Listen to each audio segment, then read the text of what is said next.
méthode feeder. Donc en fait, pour la petite histoire, les méthodes feeder, c'est MAP qui a inventé ça il y a 15 ans. Ah bon? Ils ont sorti ça. 1 an, 2 ans, très peu de communication, le produit n'a pas fonctionné. Donc du coup, ils ont tout stoppé. Une marque concurrente anglaise s'est mise sur ce créneau-là, a fait beaucoup de vidéos, beaucoup de marketing. Et c'est parti. Donc là, nous, depuis 2 ans, on a ressorti l'Embed Feeder. Ouais. Et la particularité, comme c'était des créateurs au départ, nous, pour se différencier de tout le monde, on a une fente en caoutchouc ici qui permet de venir clipper le bas de ligne. On vient clipper le bas de ligne, ce qui fait qu'on vient positionner notre appât comme on veut. Une pop-up, on peut la régler au niveau de la hauteur qu'on veut. Et cette année, on a sorti le méthode avec un moule pour compléter la gamme. Oui. Et au niveau du méthode. Alors là, on va revenir en détail.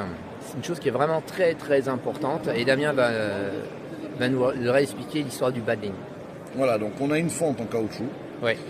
Le bas de ligne sort, comme tous les méthodes, en dessous. Ouais. Et on vient le positionner là avec un moule ou à la main. D'accord. L'avantage de cette fente en caoutchouc, c'est Ouais. qu'on peut venir pincer le bas de ligne. Ouais. Si un poisson vient mettre un coup de queue, automatiquement le bas de ligne est pincé là. Ah, c'est génial. Donc il bouge jamais. D'accord. L'autre avantage, comme j'expliquais tout à l'heure par rapport à une pop-up, c'est que si on a un bas de ligne de 10 cm ou 15 cm, il est pris dans la fente. Ouais. On vient le tirer un petit peu. Ouais. On peut le tirer de 5, 8, 10, et ce qui fait que la pop-up remontera de la longueur qu'on souhaite. Bien sûr. Putain, mais c'est géant Et ça ça. toujours coincé. Waouh, super. Voilà. Bravo. Et l'autre petite chose aussi, c'est que là on voit dans ce sens-là, la partie centrale, elle est plus basse pour que justement l'appât soit toujours positionné correctement. Ah, il fallait y penser. Voilà. On pense à beaucoup de choses.